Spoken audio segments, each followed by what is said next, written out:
afternoon, everyone.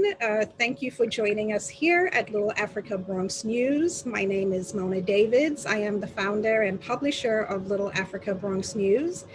And today, with our Meet the Candidate interview series, we're proud and fortunate to interview Ms. Joycelyn Taylor, who is running for New York City Mayor. Ms. Taylor, thank you for joining us today. Please introduce yourself and tell us about yourself. Hi, Mona, how are you? First and foremost, thank you so much for having me. I really appreciate it. For those that don't know me, I am a born and bred New Yorker. I've lived in Brooklyn, New York all of my life. I grew up in East New York, Brooklyn, actually in a NYCHA development, pink houses in East New York. That's where I was raised. I'm a single mom. I have a son.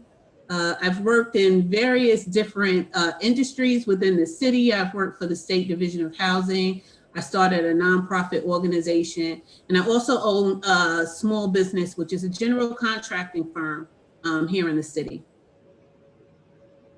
Wow, Brooklyn. Brooklyn, yes.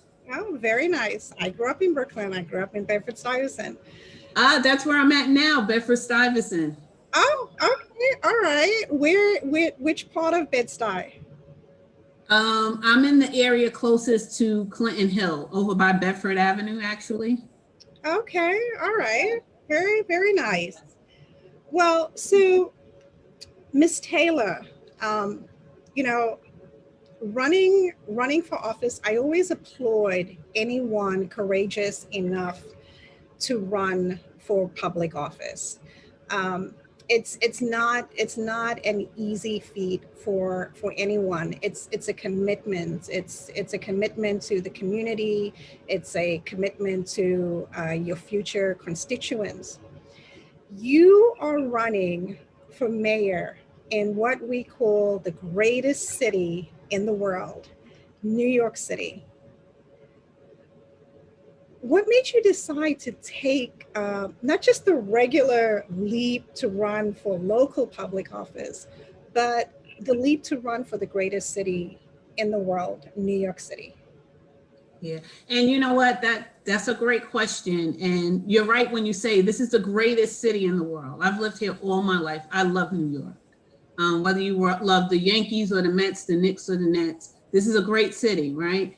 But I think like most New Yorkers or most of your viewers, I'm tired. You know, I sit back and I look at all of the conversations that we've had, the discussions that we've had around issues year after year after year, and I don't see the changes that I think any of us want to see. And one of the things that we all have to understand is that none of this is happening through osmosis. There's not a law, policy, or procedure in this city, state, or country that hasn't been implemented by an ordinary man or woman. And if it's not working, we have to change it. And one of the things I realized is that sometimes you have to be the change you want to see. So I'm ready for us to, end all talk politics. I'm ready for us to work together and actually really get some things done, because the people of this great city are great themselves and they deserve that. Yeah, you are right. Right now, this city, New York City, the financial capital of the world, the arts and entertainment capital of the world. I'd like to say we're also the music capital of the world. But, the city right now is not in a good place.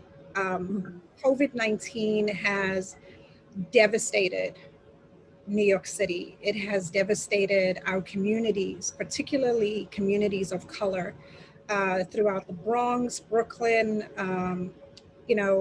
Harlem, Queens, Jamaica. It's just total and utter devastation for New Yorkers on both a personal, business, professional level. So I'd like to start first with what is your plan if elected mayor to help our city recover, to help New Yorkers who've lost their jobs recover, to bring our city back? What's your comeback plan for us? Yeah. And we do have a lot of work to do, but one of the things that I have to say is that I'm proud to live in New York because much like after 9/11, when tragedy happens in New York City, people come together and they do the work that's needed to be done. I mean, I see people working in communities every day, helping, serving food, making sure everyone has PPE. So that's what's so great and amazing about the city. But as mayor of the city, it's very important and critical. And my vision is to ensure that we get the support first and foremost that we need from the federal and the state government, right? Because every day we're investing on a city, state, and federal level. So we have to make sure that we're seeing a return on investment, and we need that support. New York City is one of the cities that's been investing more than other states, one of the states, I should say, that's been investing more than other states, right? And now in this moment, we need the additional help. So we have to ensure that the federal government steps up and they provide the support, especially for small businesses that are our backbones of our communities. So that's first and foremost going to be on my agenda. But the other thing we're going to need to be able to do is to ensure that we give those in the communities the support that they need. We have a moratorium on rent right now. We have a moratorium on mortgages, but what exactly does that mean? When the government stepped up and asked people to stay home, to not work, when they asked small businesses only operate at 25% capacity, when we as the government do that, we have to have a plan, right? And my plan is to ensure that we support those individuals that behaved accordingly. They did what they asked. This pandemic is no fault of our own. And it would have been great if we would have been better prepared for it. We can't go back and reinvent that, but we also need to make sure that we support people with the rental assistance that they need. We support businesses with the rental assistance that they need. One of the things I hear about is us providing rental assistance for apartment renters, right? We have the program through DHCR, the rental assistance program. The city has the one-shot deal program, right? But what about the small business owners? Like the PPP loans are not enough. Not enough small business owners are qualifying for that. And they shouldn't be in a position to have to borrow money anyway, from my position. So I'm going to provide the support that we need through grants. I'm going to show the people that when they step up and do the right thing, that their government is going to work for them and give them the support that they need as well. So you raised some very good points, and actually you beat me to my questions because I was going there. We were going there. So I'm going to start. So let me start off first with the small business owners that you mentioned. There was a New York Times article a few months ago, and the New York Times article talked about the fact that, for example, in the Bronx, less than 2% of small business owners received city or federal assistance, meaning loans and grants for these COVID-19 support programs with the Small Business Administration. And when we look at it and we see less than 2%, just for the Bronx alone, and we all know that not just on a national level, but also on a local level, it's small businesses that drive the economy, okay? And whether it's our small businesses in the South Bronx or our small businesses in Flatbush, the fact of the matter is these small businesses also employ folks from the community. They employ our neighbors, they employ us. And the fact that small business, minority small businesses, particularly Black and Brown owned small businesses, did not get any funding. There were a lot of bureaucratic obstacles to them receiving the funding. And one of those bureaucratic obstacles, of course, was a lot of red tape. There was no support to help them complete all the necessary paperwork. The city was shut down. It was difficult also to get the, the necessary documents to submit with the paperwork. And that problem is not a federal problem, that's a local problem.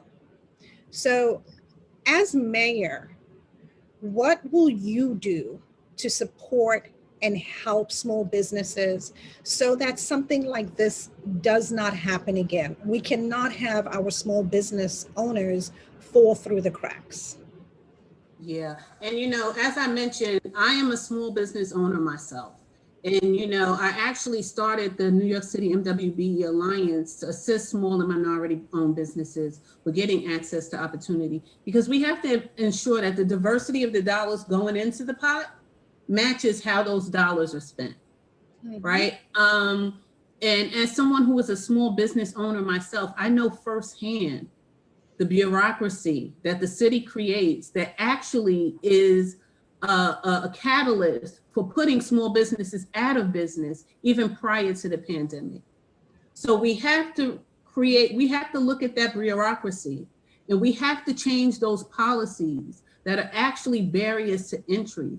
The things that we put in place that we say we want to help small business, but you got to do this, and they can't do it. Yes. But it's smoke and mirrors. Mm-hmm. Because you give the appearance that you want to help, right? But built into the system is something that is going to stop people from being able to get the help that they need. And, it's a huge reason why I decided to run for mayor, because, when you sit at City Hall and you're sitting with business owners that try to work within the system that the city set up, and they're losing their homes, and they're losing their businesses because the city isn't paying them more time, or the city has them spinning their wheels, running around doing RFPs that they're never going to get. Time is money. Mm-hmm. So you're actually culpable in putting businesses out of business. And one of my goals is to ensure that we no longer do that to small businesses. We're going to think about what we want to see, and we're going to create it. We're going to create it. We cannot no longer, under the guise or under the pretense of making sure we manage our fiduciary responsibility, cut out a whole group of people from opportunity. And especially after the pandemic, the city was spending $22 billion in the procurement of goods and services. Minority and women-owned businesses, specifically minority-owned businesses, and I have to say this because the MWBE program was set up for minority-owned businesses. They are the ones that have benefited the least from it. Yes. Could you please speak to that? Yeah. You look at the statistics and you look at the numbers, and I've said this before, we set up a system. We have to have opportunities for minority-owned businesses to work directly with the city. With this age of technology, that's a possibility. We don't need a middleman.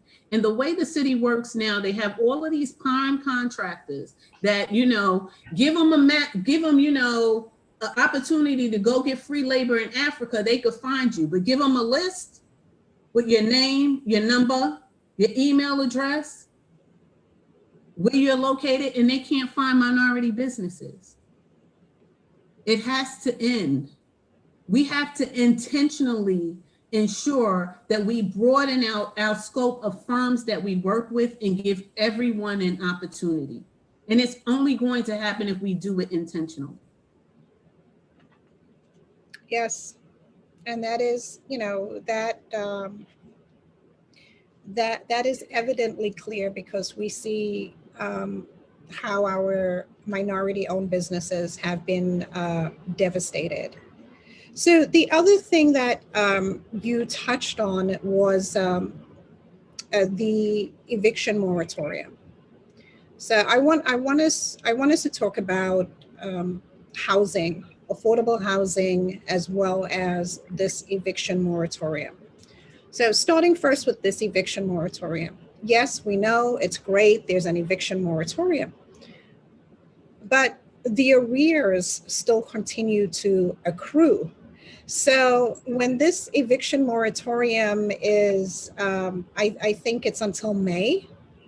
It it may be extended, but once this eviction moratorium ends, we still have New Yorkers, we still have families who are struggling now, who are, you know, who are unemployed, um, with who are going to have rent due, rent in the thousands due.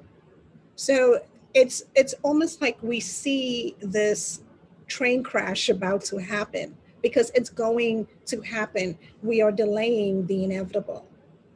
Mm-hmm. Yes, there are programs like the One Shot Deal. There are programs that nonprofits have, like Catholic Charities, but we need something more from the city of New York. And as mayor, what is your plan to help working families, families struggling right now, to help them with that rent invoice that's going to be coming due once this eviction moratorium ends? Yeah, because it seems like we keep pushing it back, the inevitable, right? Without a clear plan as to how to address it. And I must say that, I hope that by the time that I am in office in 2022, that we're not still having this conversation, because that's a lot of stress to have to deal with for such a long, extended period of time, not knowing what the outcome would be. Yeah. In this moment, if I was the mayor, I would be looking at how I'm going to support the tenants and expand the one-shot deal program, and make sure Yeah. that we cut out a lot of the red tape that goes along with that in that moment. We know what's happening right now.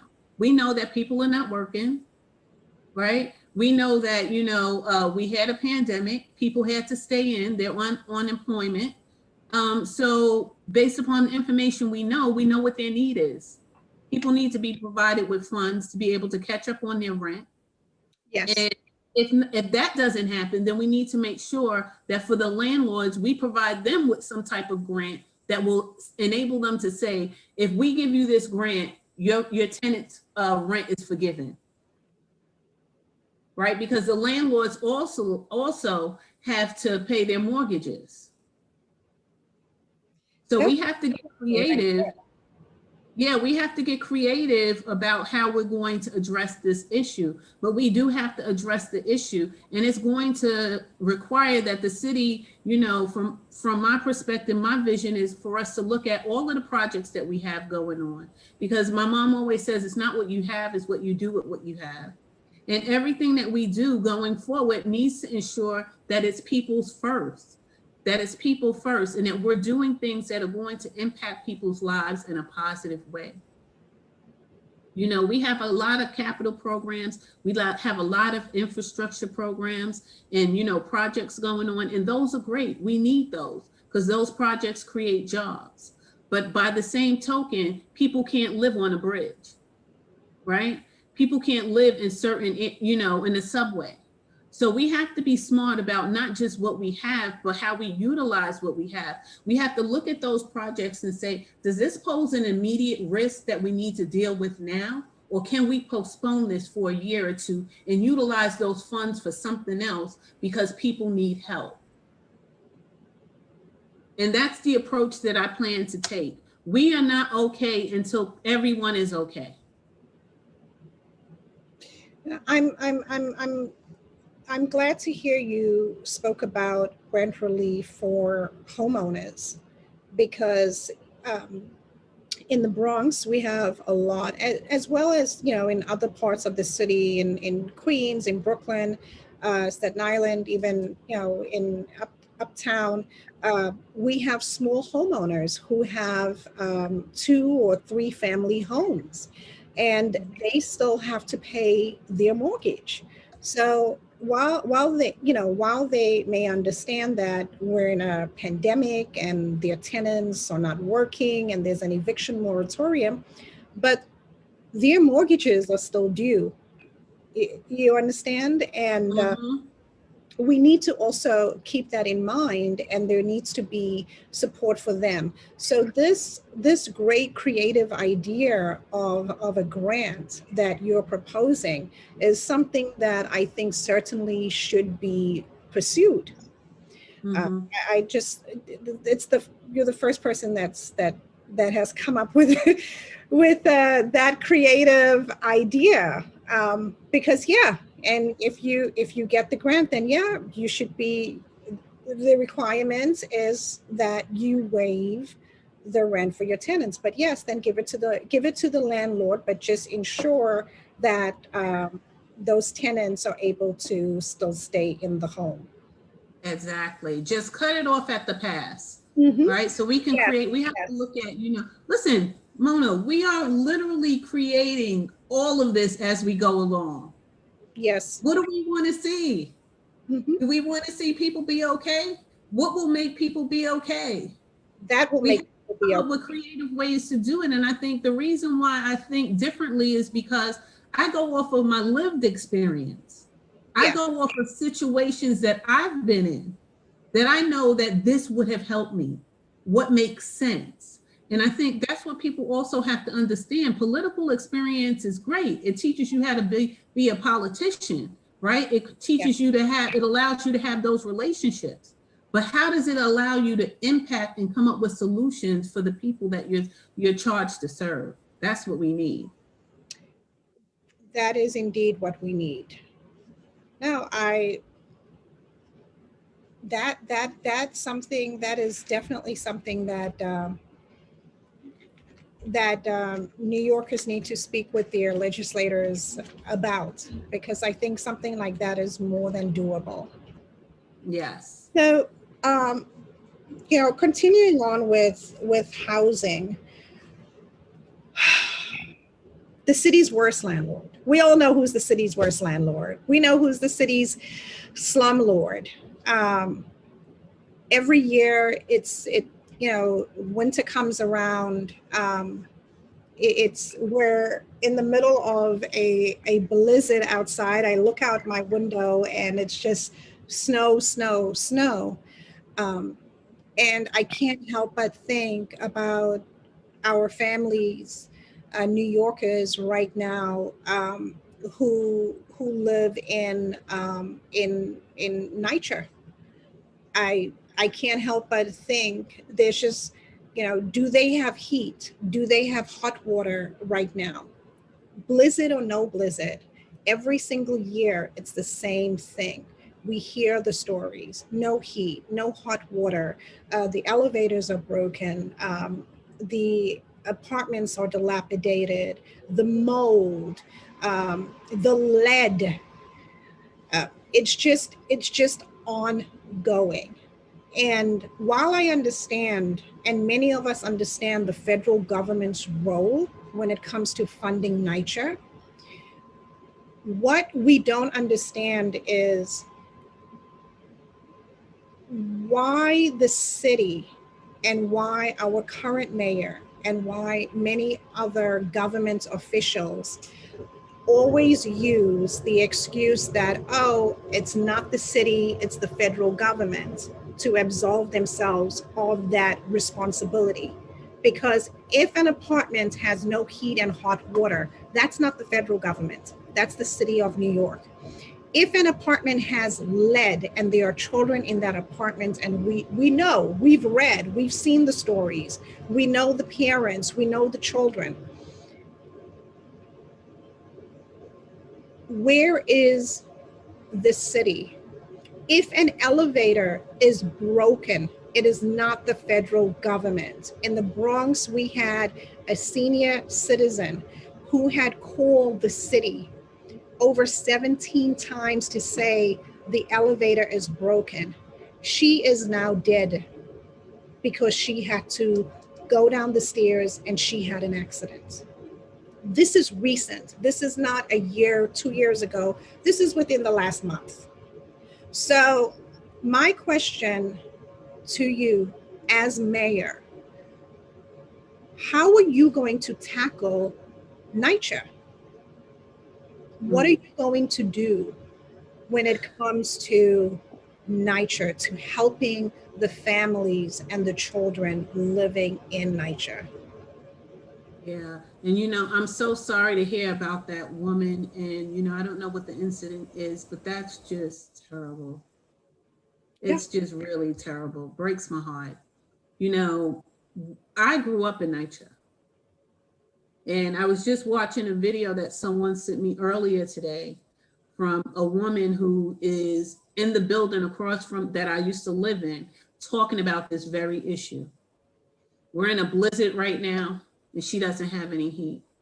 And it's very disheartening that in this city, that the city and the elected officials in this city, and I hold everyone accountable on a city, state, and federal level, that they have become very comfortable with ignoring 600,000 residents in this city.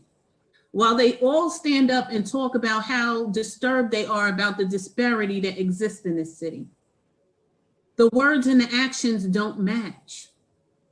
Because you say how, upset you are about the disparity, but you do nothing to help these tenants in NYCHA. And one of the things that I'm going to do is ensure that these NYCHA tenants who matter, who are human beings, that are our civil servants. My dad drove a bus. They like to give this perception that NYCHA residents are just people sitting around lazy all day doing nothing. NYCHA residents are your MTA workers. They're your city workers. They're your police officers. They're your civilian workers at the police department, your FDNY, your EMT. And this is how we treat them. And we expect them to get up the next day and come out and serve the city. That's totally unacceptable. Every day those NYCHA residents, like everyone else, is investing in this city. And it's time they see a return on their investment. They should not invest in the city for the city to take their money and build luxury apartments that they can't afford. It doesn't make any sense. When I am mayor of New York City, we're going to sit down and we're going to come up with a plan, and we're going to look at the most immediate risk and address them. It's time for us to start putting Band-Aids on bullet wounds and, trying to repair these units that break down every year. It makes no sense. If we go back and look at it, we've probably spent more money in trying to repair these same units over and over again than it would have cost us if we just replaced it. So we have to look at the most immediate risks, which are things like the elevators that tenants need every day. Things like, the heat and hot water system. Everybody is entitled to the basic right of heat and hot water in a decent place over there, a decent roof over their head. We have to look at those things first and address them.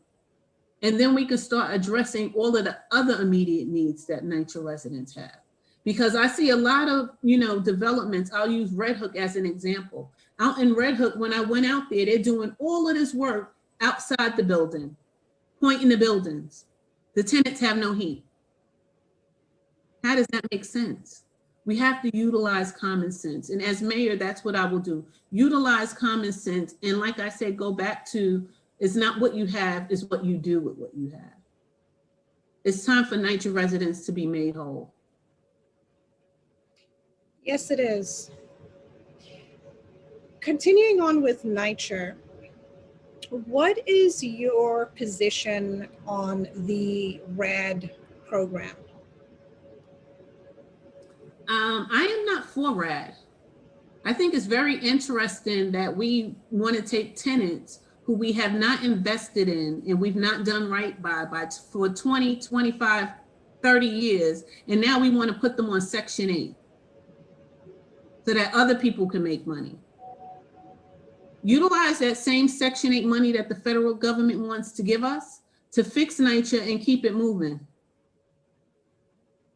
Tenants need to have ownership in NYCHA themselves. We don't need to go down the path of putting more money in the pockets of people who are only about making money.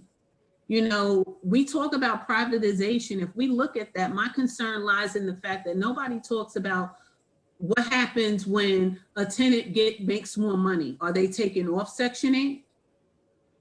What happens when that apartment becomes vacant? Is it a market rate apartment now? There are so many questions that relates to that.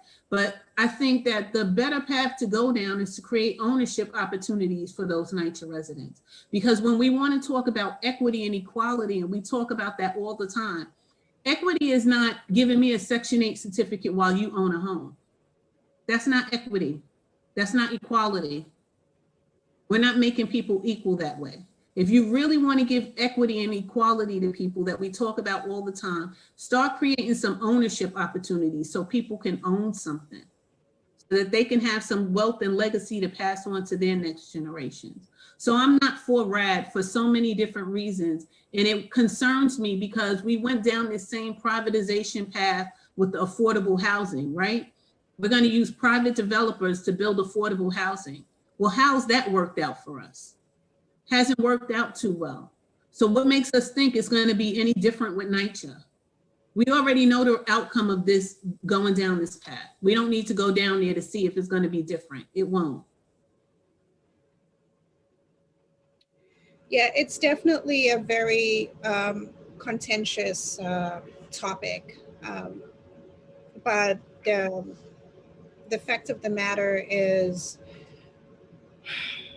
NYCHA residents, many NYCHA residents are suffering, and we need a plan to really fix NYCHA, but a plan that doesn't absolve the city and the state of its responsibility and only put it on the federal government, because those families in NYCHA are living in the New York City Housing Authority complex, not in the federal government housing authority complex.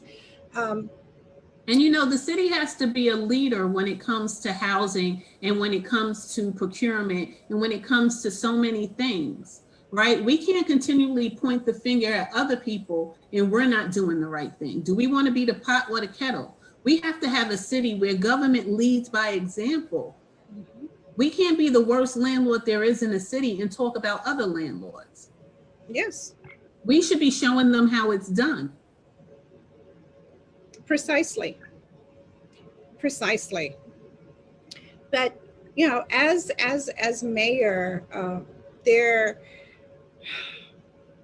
one of the largest agencies that you will have to deal with is the New York City Department of Education. And when it comes to our lovely New York City DOE with its 30 plus billion with a budget, and poor outcomes for that 30 billion with a budget, you know, you're going to be dealing with quite a task, whether it's, you know, due to COVID, with children having to catch up, because definitely, you know, there will be, there are lapses right now when it comes to education and when it comes to remote learning, when it comes to hybrid, even in-person learning. The system is not working. But even before this remote learning COVID-19 debacle, the system wasn't working before then. With a $30+ billion budget, New York City students, a supermajority of New York City students do not read, write, or do math at grade level. We are graduating students who are illiterate and illiterate. We have schools that are completely under-resourced, schools that do not have extracurricular activities. We have schools where, depending on where the school is located, we have PTAs that raise millions of dollars, and then we have PTAs that don't even raise $100.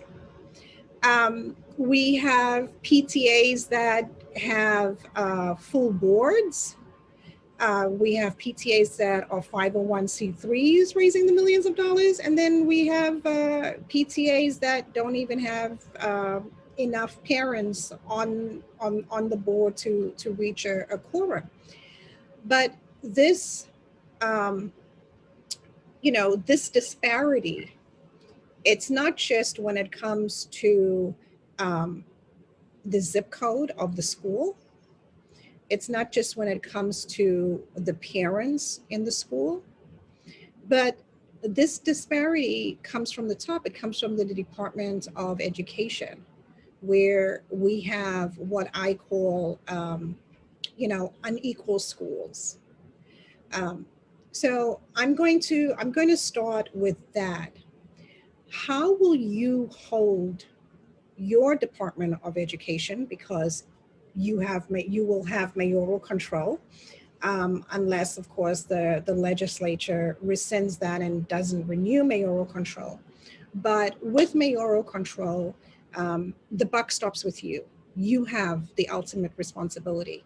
So my question to you, Ms. Taylor, is, as mayor, how are you going to hold the Department of Education accountable for the educational outcomes of the students? I'll start with that, and then we're going to continue with Shasad and GNT. So here's the thing about when we invest in education. When we invest in affordable housing, we want to invest based upon the median income of all of New York, which means that, we're looking at Upper Manhattan, all of those areas. We say the median income is $125,000. When it comes to education, we only want to invest based upon the taxes in that area. That's what part of the problem is. We need to ensure that there's equity across the board as it relates to how much the city invests in each school. So that a school that's in Upper Manhattan, where they do have a PTA that could raise $1 million, is not getting more funding from the city than a school in East New York, where we know the parents are not going to be able to raise that kind of money, right? Where we know the parents are making $15 an hour.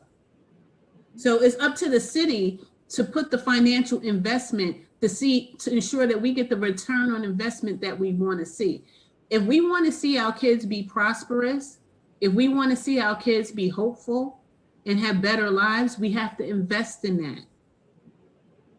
We can't invest $337,000 a year in someone being in Rikers, but we don't want to invest in our kids' education and give them the technology that they need. When my son went to high school in 2008, he obtained a scholarship to a private school. In 2008, they gave him a laptop when he started. It's 2021. Why are we just having this conversation? What we invest in is what we will see a return on investment on. So we have to start investing money in the education of these children so we can create the outcomes that we want to see. Every child going forward should have technology from the first grade. When you get to junior high school, you should have another piece of technology, and that should include access to Wi-Fi. When you get to high school, the same thing should happen again. Every parent, teacher, and student should be trained on what remote learning looks like and how you create a successful remote learning program. We jumped right into remote learning. No one had ever done remote learning before. We had ample opportunity over the summer and other times to bring parents, teachers, and students in to talk about what do we want remote learning to look like? We did it for a short period of time. What worked, what didn't work, and how can we improve going forward? To this day, we haven't had that conversation. So those are the things that we need to do. And we have to ensure that goals are aligned. And when you have communication with the parents, the teachers, and the students, you understand what their needs are, then we can create a successful education program. But if you're not having those conversations, you're not going to create change in silence. You're not going to create better in silence. So we need more effective communication, and we need more investment in the education system. You speak like a current New York City school parent right now. It seems like you feel the frustration of New York City parents right now, and you've also, again, answered a question I was about to ask, which was, what is your opinion on how the Department of Education, Mayor de Blasio, and Chancellor Richard Carranza have handled remote learning since the end of last school year? I totally understand that this was a pandemic. And I have to tell you this, as mayor, one of the things that we are going to do and put in place is contingency plans, because something like this should never happen. When there's things that happen, even this snow day, we have to have contingency plans. We have to get community boards involved. We have to get community involved so that we have contingency plans by community, so that when things happen, we know how the government is going to respond. We know how we expect citizens to respond. Even as something as simple as in the summertime when we have a blackout, right? People should know automatically where you can go if you need water, where you can go if you need a cooling station, where you can go if you need ice, what services are available to you. We shouldn't hold on to this information. If we have effective communication and we share this information with the people who are going to need it, we will see better results. So first and foremost, if I was mayor, we would have a tested contingency plan on what remote schooling should look like. And when I am mayor, that's what will happen, because I think it's extremely important. And I understand that given the fact that they didn't have that, we had to make it up as we went along. But I feel like there are a lot more things we could have done on a parallel track. We could have made sure that the kids had the technology that they need, as well as the Wi-Fi, while we did training for parents, teachers, and students. Right? There are things that we need to be able to walk and chew gum in order to be able to get things done. So listen, I'm not going to criticize anyone. Is always, what do they say, the Monday morning quarterback, it's always, easier to play the game on Monday morning, but we have to be better prepared. And that's a lot of the reason why the city has a lot of the issues that it has. Even with housing and other things, we're more reactive than proactive. We need a government that becomes proactive and starts working for people. Yes, we do. We most certainly do.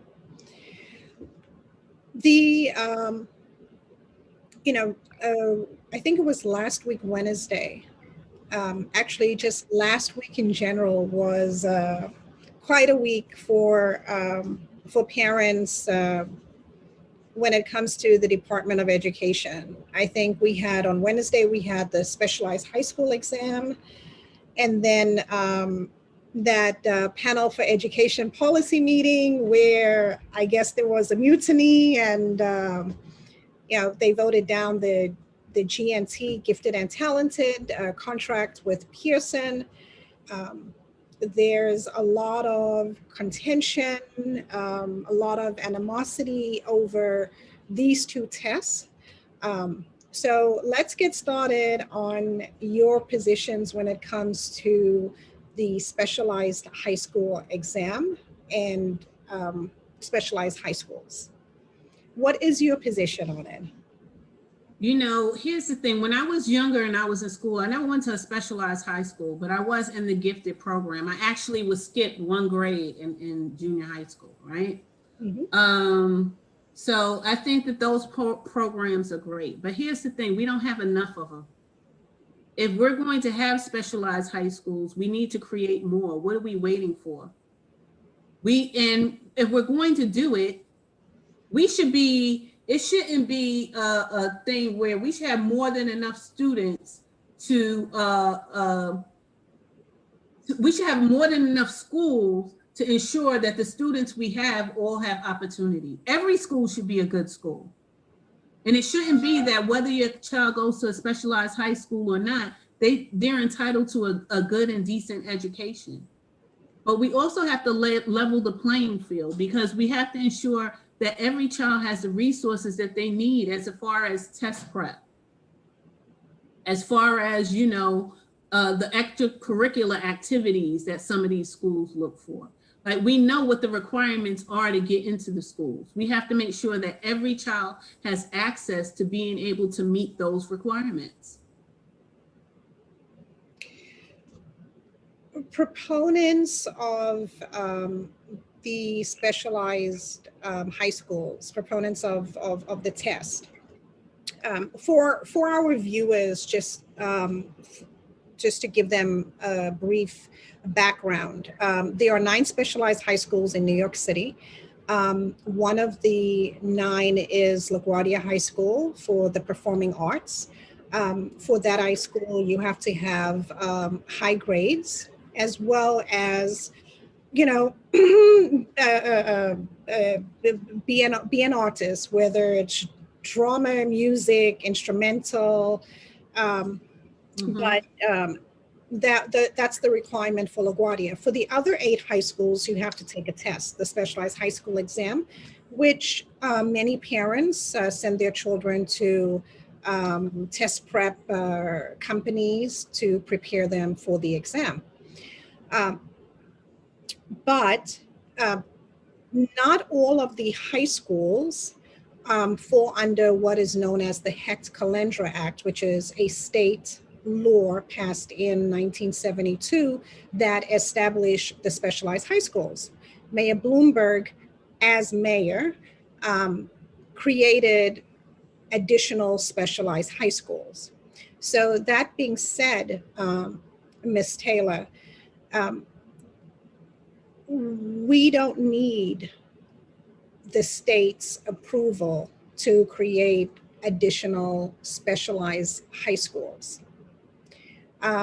So what you're saying is, as mayor, you would be open, or you would be interested in exploring creating additional specialized high schools the same way as Mayor Bloomberg did? Is that what you're saying? I think, yes, that's what I'm saying. And I think we should have that conversation, and that conversation should include the teachers and the students. I'm sorry, the parents and the students. You know, if the need is there, we live in a city of $8.6 billion, $8.6 million people, right? If we have 8.6 million people and we have 9 specialized high schools, clearly we don't have enough. So that's definitely a conversation that we need to have, so that people are not just fighting for those seats. Every school should be a great school in this city. We're spending $30 billion. $30 billion. Listen, we can't have a $30 billion failure to perform education system, a $6 billion failure to perform police department, a $3.2 billion failure to perform homeless situation and shelter. It makes no sense. And the answer is not investing in more money in these things. The answer is creating systems that actually work. The money is there. For $30 billion, everybody should have a decent education in this city, beyond a shadow of a doubt.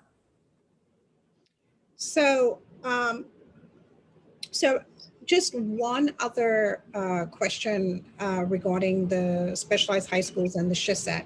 So, do you support continuing with the specialized high school exam, or would you, as mayor, eliminate the specialized high school exam?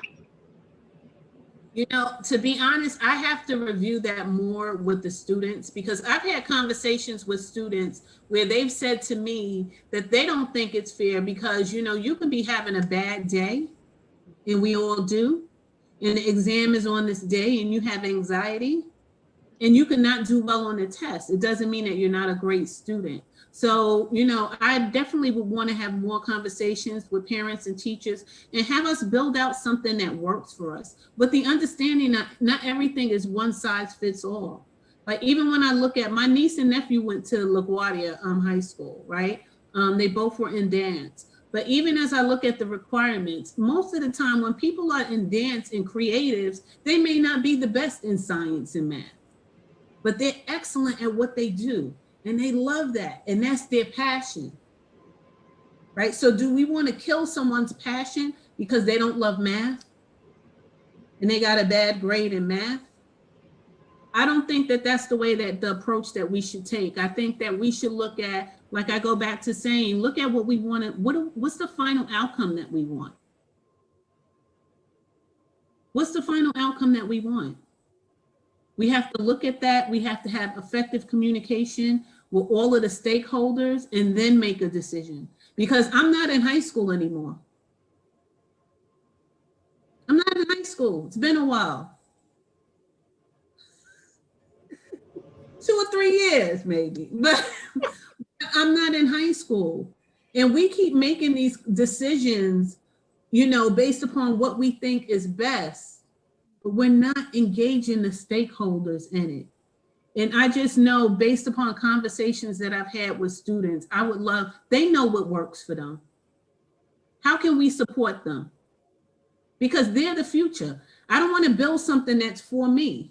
I want to build something that's for them and is going to allow them to be successful. So when it comes to gifted and talented, as you said, you were in a gifted and talented program. You will also skipped a grade. I remember when I was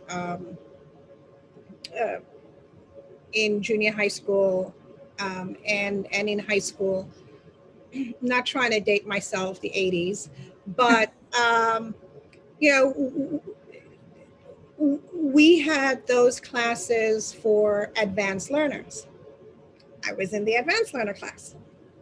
So, but those classes were there. And right now, when it comes to gifted and talented, back then it wasn't. I don't remember it being called gifted and talented. Not when I was in school, but we did have those classes. Mm-hmm. But right now, when it comes to the city's gifted and talented program, number one, the current program doesn't have enough seats in each school district. Number two, you know, we have school districts where there isn't even a GNT program. I think like Brooklyn, District 16, Councilmember Robert Cornegie had to, and their CEC had to really push to get a GNT program in their district. And then citywide, you have citywide GNT, but also, again, you know, a parent that lives in Flatbush may not be able to take their child every day to a GNT program on the Upper West Side or in another, you know, in another borough or even in another part of their borough. Mm-hmm. Then, of course, the question is, should 4-year-olds be tested for GNT because they're 4 years old? And just like with the specialized high school exams, parents do send their 4-year-olds, their 3 and 4-year-olds to programs to prep them to take this gifted and talented exam. So right now with the debate, the current ongoing debate over gifted and talented, with mayoral control, the decision is ultimately up to you. Mayor de Blasio and Chancellor Carranza are moving towards eliminating gifted and talented. As mayor and with mayoral control, what would your plan be for gifted and talented? Mm-hmm.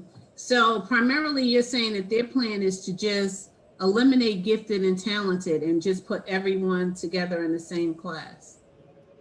Yeah, pretty much. Listen, I don't want to segregate people, but people learn at different levels. That's the reality of the situation. And you got to make sure, and you have to ensure that you put people who are on the same level together, not because you want to make those others feel bad, but because you don't want to make them feel bad. You don't want to put them in a class and have them feel like everyone else is smarter than them and they're not getting it. So, and then it makes a challenge for the teacher. My sister is a school teacher.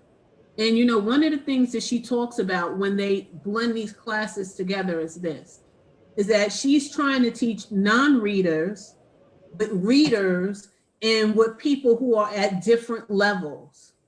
She's only one person.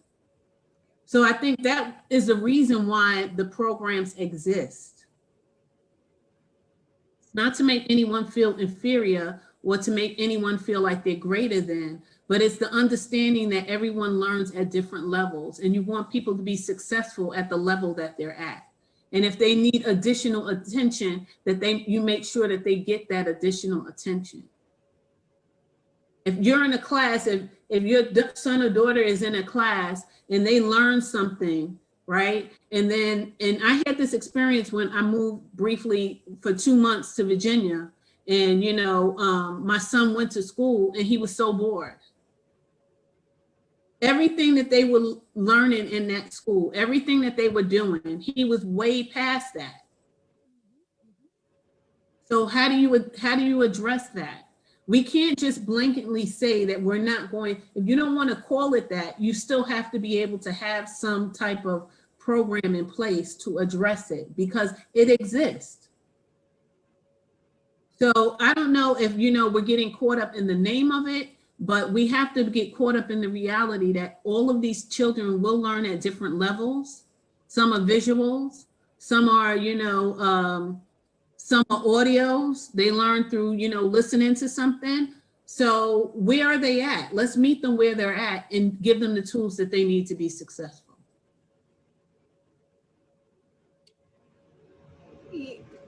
Yeah, I can definitely say that as a mother, as a parent, as a mother of a 22-year-old that also went to a specialized high school and a 12-year-old now in 7th grade.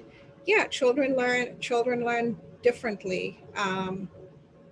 So, and that's where differentiated learning comes into place.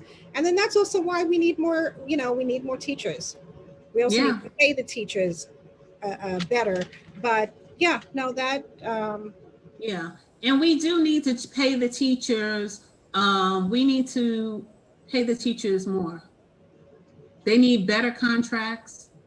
We can't have our teachers going to school, teaching our kids every night and then having to drive Uber at night in order to be able to afford to live in the city. That's unacceptable. Yes. We have to value them and we have to pay them more. Yes. Yes, we do. That is indeed true.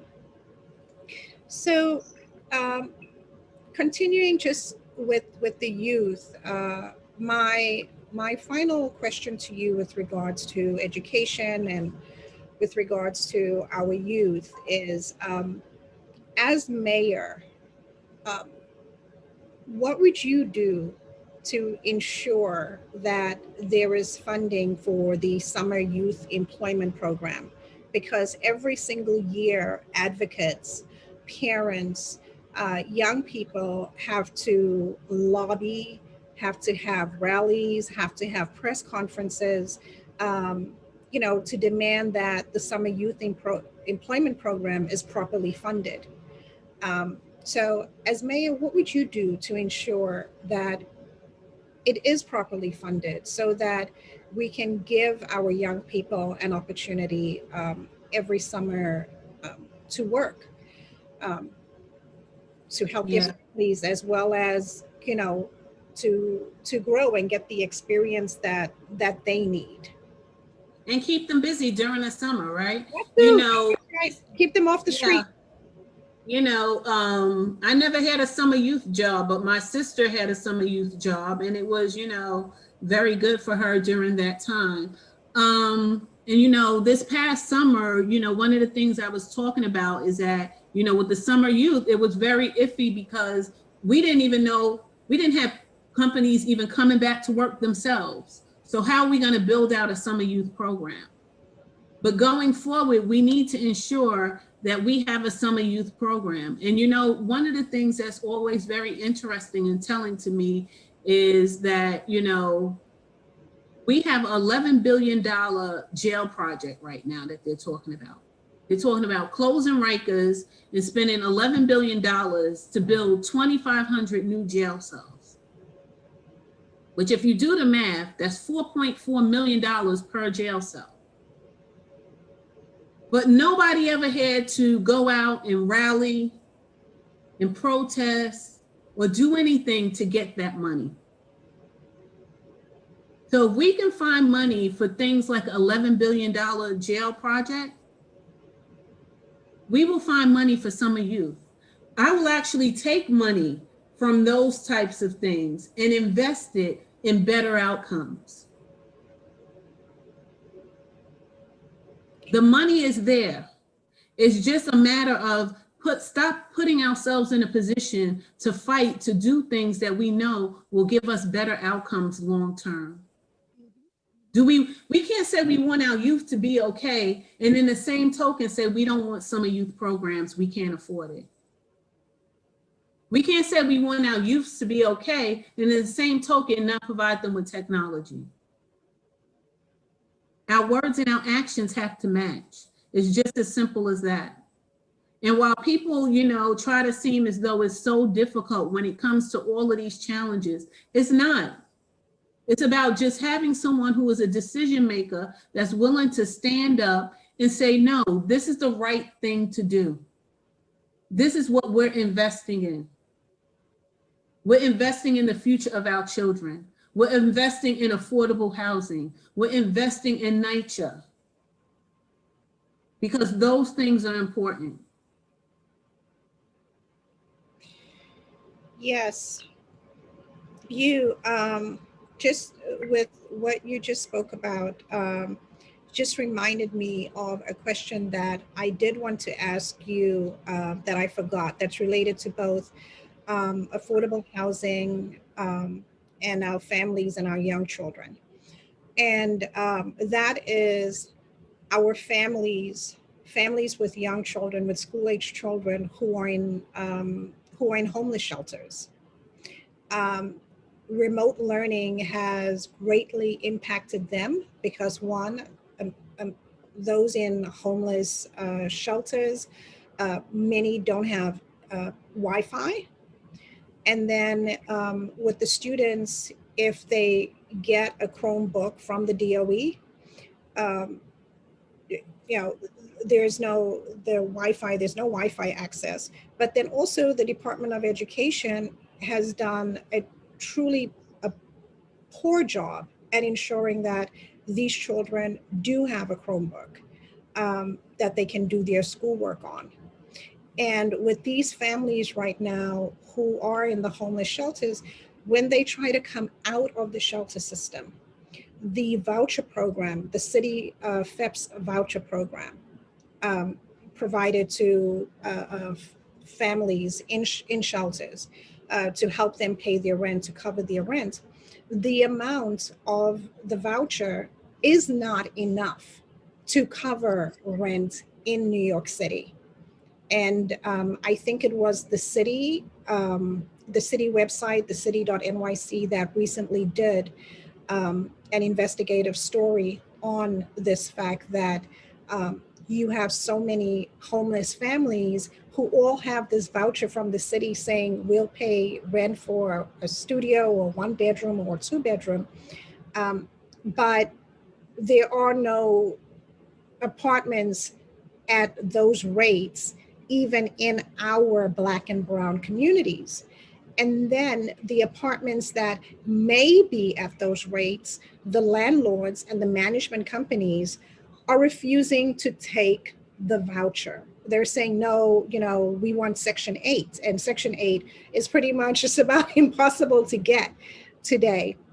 So as mayor, those two things, homeless families, thousands, tens of thousands of school-age children in these shelters with no digital access, and then to try to get them out of the shelters, dealing with this voucher system that nobody wants to accept. As mayor, what are you going to do to help these families? As mayor, I have to say this. We have to be forward thinking. We really have to be forward thinking. Giving me a Chromebook without Wi-Fi is like giving me a car without keys. We have to think about every step. What's the outcome that we want, and every step that's involved to get you to that outcome. So I wish we would have done a little better about that to ensure that all of these devices had access to Wi-Fi. You could use hotspots. There's so many different ways to get access to Wi-Fi on a device. So we could have been proactive about doing that, and we need to make sure that we do that going forward. And that's certainly something that I would do when I'm mayor. Like, think about what's the ultimate. That's a simple thing. Can't give somebody a laptop without Wi-Fi. It defeats the purpose. But as it relates to the homelessness issue, we have to be honest about homelessness has become a big business. We can't spend $3.2 billion on homeless services, and we have shelters that nobody wants to go into. Mm-hmm. We have 60,000 homeless people. We're spending $53,000 a year per homeless person. We're not getting a bang for our buck.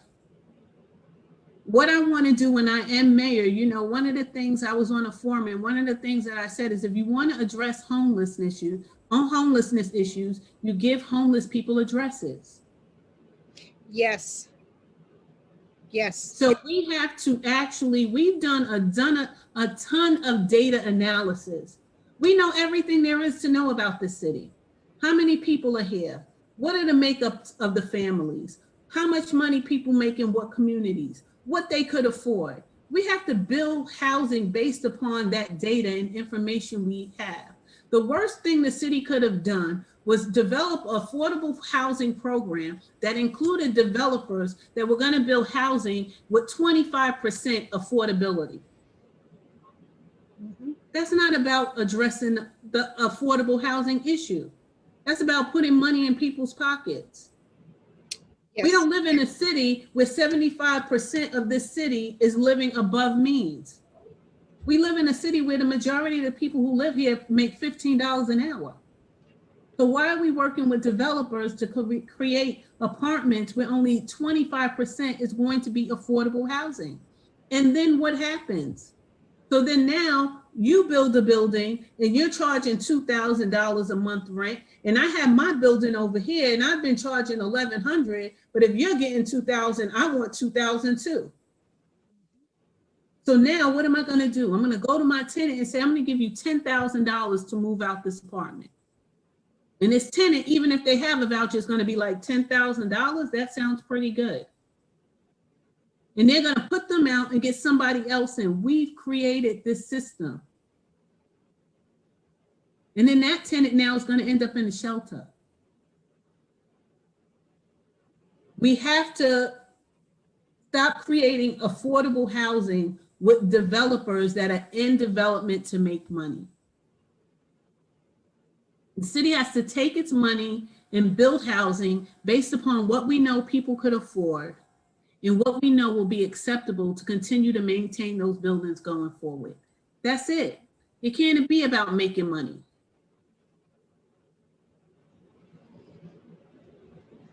Yep. No, it's a problem. It's an ongoing problem. It's a problem that's been there for many years, and it just still has not been addressed. So my final education related question is this. As mayor, are you going to push and lobby the legislature to renew mayoral control? Or will you allow the old school boards to come back? I am going to push to maintain control because I think it's important. I think that we need to really revamp this education system. There's so many things that we can do if we just change. There's some things that we threw away that are still really beneficial. And there's some things that we spend a lot of time teaching our children that they've become smart enough to understand that they'll never use and they're not excited about anymore. So we have a huge opportunity in this moment with the pandemic and with everything that has gone on to change education. I tell the story all the time about my nephew, who we were going to, Washington, D.C. And he says, Auntie, how many feet is it from New York to Washington, D.C.? And I go through the process the way I learned it. You got to know how many feet are in a mile. Then you have to know how many miles from New York to Washington. And then you have to times the number of feet by the number of miles, and that's your answer. And he picked up the phone and he says, Suri, how many feet is it from from New York to Washington, D.C.? We have a huge opportunity to think about how kids learn and how kids use technology and what are the basic things that they need to be decent human beings and grow up and be okay, and how we should revamp education in a way that allows them to have those things: character building, critical thinking, home economics, finances. Yeah. Things that are going to allow them to be the individuals that we want them to see when they become adults. So I'm excited about keeping education under the control of New York City and changing it dramatically with the input of the students, the parents, and the teachers. Good to know. Good to know. So I want to touch on a topic that that also is a bit of a hot topic, and that is public safety. Recently, there's been a movement to defund the police department. There's also been a movement, as they say, get NYPD out of New York City schools. But while these movements are going on, when it comes to, I'll start off first with defunding the NYPD. As a mother of a Black boy who's 12 years old, I'm obviously concerned for my child's safety. I'm raising a Black man in America. Any mother would be concerned about their child's safety. That being said, Ms. Taylor, I'm also concerned about the high rates of crime. I'm also concerned about the murders, the increase in murders. I'm really concerned about the rampant gun violence with children playing basketball, or a 1-year-old at the park in the summer with these grandparents getting shot in the stomach. I'm concerned about people being shot in broad daylight walking with their 4-year-old daughter in the Bronx. So my question to you is this: as mayor, what is your plan for decreasing crime? What is your plan for dealing with this rampant surge in gun violence in our communities? And last but not least, what is your plan to improve police-community relations? So, the sad thing about it is because of the pandemic, crime has increased because people are desperate in some instances, but people are also frustrated, right? And we have to think about how are all of these guns getting in New York? And why are people living as though they don't care? Mm-hmm. Mm-hmm. They don't care. But we're still employing a police department that we're paying $6 billion for. So we have to ensure that the police department continues to do their job. Because if crime is going up, the answer is not to invest more in the police department. The answer is to figure out why that crime is going up. And the thing about it is that who doesn't commit crimes? People who have to get up in the morning and go to work. People that have something to do, people that have some sense of hope and purpose. So we have to, this is a good point to come on to after the education piece. Because if we employed and we were proactive about all of those other things that we talked about previously, right? Critical thinking, consequences. Mm-hmm. What do you want to do? Finding your passion. Then on the other end, we wouldn't have the results that we're seeing as it relates to the increase in crime. But we do have to get a hold on to that, and we have to ensure that, the police department is doing their job, because we are still spending $6 billion. And I think one of the things that's important in my vision is to bring back community policing, ensure that police officers actually live in this city. When I knew the police officers in my neighborhood. I didn't see them as a threat. Mm-hmm. But I think especially in Black and brown communities, we have to understand that a lot of these police officers have come to devalue Black and brown people. They treat them as though that they don't matter. So it's been a lack of mutual respect, and we have to get that respect back. And that comes from community policing. That comes from understanding each other and what your challenges are. And the police officers have to understand that their role is to keep the community safe. It's not to harass anyone. It's not to, treat someone as though they're less than. It's to keep the community safe. So it's going to take some additional training in those areas. It's going to take bringing back a sense of community between the police and the communities, and also empowering communities because they know what their needs are.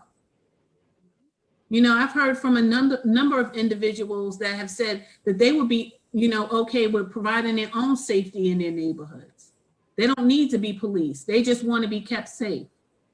I don't know about that. If there's anything happening, I need to call 911 and I need the police. That's what I need. So no, and listen, everything is not one size fits all, right? But if a community comes together and they could say, not to say that the police goes away, that there's no police department, right? But if the community comes together and they say that they want to establish their own little safety or security force within their neighborhood, I don't see anything wrong with that. They do that in the Jewish community all the time. You see them riding around in their cars, scanning the neighborhood, making sure everything is okay. It seems to work for them. Maybe it's something that's a deterrent to, ensure to keep crime down. And I think when you do that too, if you have the community coming together, it builds a sense of community for them as well. But I certainly understand your concern. Listen, I'm the mother of a son as well. And, I had a conversation with a friend of mine, and her son and my son are around the same age. And one of the things we said was like, we're so glad our sons don't like to go outside, which is a bad thing to have to say, because my son should be able to go outside and enjoy himself like everyone else. So we have to get back to that place. Yes, we do. There is a final question on law enforcement and NYPD. There is a push currently by some city council members to remove the authority to remove the authority from the mayor to appoint his police commissioner and have the police commissioner appointed by the city council. As mayor,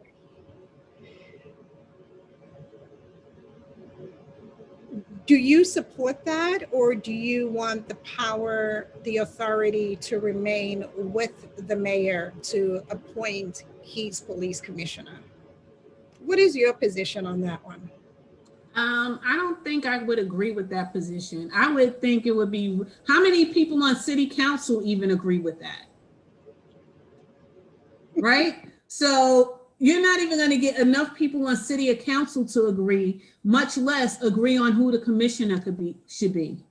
I think it would be too many people in the decision making for us to come up with a decision that's going to work. It just wouldn't work. I think the authority to appoint the commissioner needs to stay with the mayor. Got you. So I just, thank you again for staying, staying with us for so long and sharing your views and your strategy and your plan. I know we touched on small businesses, but I just want to ask my final questions on big businesses, because big businesses do help that tax revenue base. With the COVID-19 pandemic, and even before the COVID-19 pandemic, there's been a slow exodus of larger companies leaving New York City, actually many of them leaving New York State and going to places like Florida that doesn't have any state taxes, and other parts of the country, including some New York City businesses that are just, coming across the river and coming to New Jersey. So as mayor, and with your COVID-19 recovery plan, how do you plan on dealing with these big businesses, multinational companies, Fortune 500 companies, who are, and some banking institutions, actually, New York banking institutions that are all starting to move out of state? How are you going to convince them to stay in New York and to help us rebuild?